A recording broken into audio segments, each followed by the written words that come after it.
Hello दोस्तों, आज हम करेंगे मैथ के महत्वपूर्ण प्रश्न को हल। क्वेश्चन में दिया है कि किसी बांस के 0.1 और 5/8 भाग क्रमशः मिट्टी और पानी में है तथा उसकी शेष लंबाई 2.75 मीटर पानी के ऊपर है। बांस की लंबाई क्या है?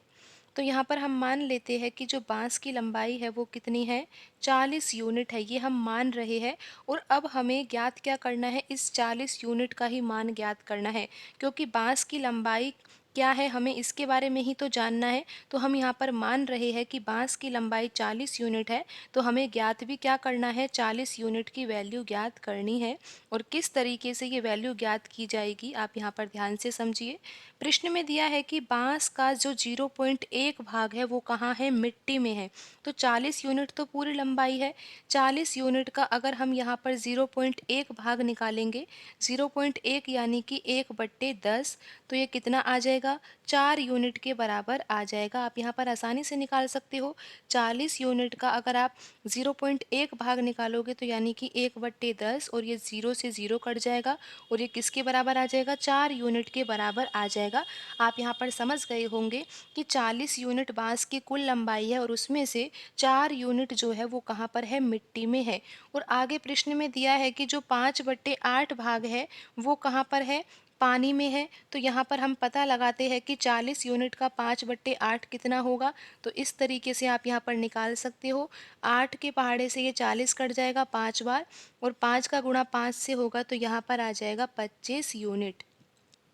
तो 25 यूनिट कहाँ पर है, पानी में है। आप यहाँ पर समझ गए होंगे कि जो बांस की लंबाई है वो कितनी है, 40 यूनिट है, हमने ये मानी है। और 40 यूनिट में से 4 यूनिट तो कहाँ पर है, मिट्टी में है। और यहाँ पर जो 25 यूनिट है वो कहाँ पर है, पानी में है। तो बाकी लंबाई यहाँ पर दे रखी है, कितनी है ये, 2.75 मीटर यहाँ पर दे रखी है प्रश्न में।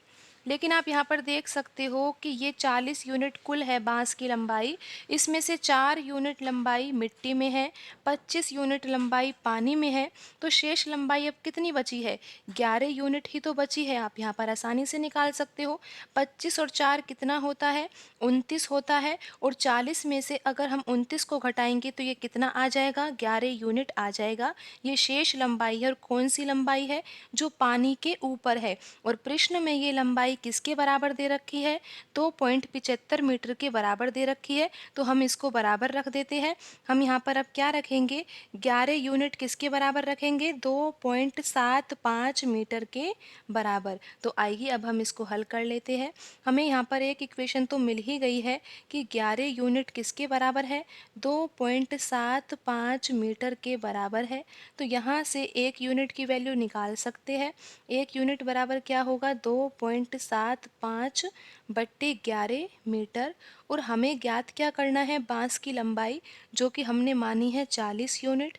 तो 40 यूनिट की वैल्यू किसके बराबर होएगी, 2.75/11, और मल्टीप्लाई हम कर देंगे यहाँ पर 40 से, और यहाँ पर आंसर आ जाएगा मीटर में। तो आइए अब हम इसको हल कर ही लेते हैं। तो यहाँ पर हम दशमलव को हटाएंगे तो यहाँ पर बट्टे में 100 आ जाएगा। और यहाँ पर 11 के पहाड़े से 275 में भाग देंगे तो यहाँ पर कितना आएगा, ये आएगा 25। और आप 25 के पहाड़े से यहाँ पर 100 को काट सकते हो। ये कटेगा 4 बार, और 4 से 40 कटेगा 10 बार। तो यहाँ पर आंसर आ जाएगा 10 मीटर। बांस की लंबाई क्या है, 10 मीटर है। 40 यूनिट किसके बराबर है, 10 मीटर के बराबर है। हमने 40 यूनिट किसको माना था, बांस की लंबाई को माना था। तो यहाँ पर आंसर आ गया है 10 मीटर। ऑप्शन ए में लिखा हुआ है 10 मीटर, तो यही सही आंसर होगा। आज की वीडियो में इतना ही, मिलते हैं अगली वीडियो में। धन्यवाद।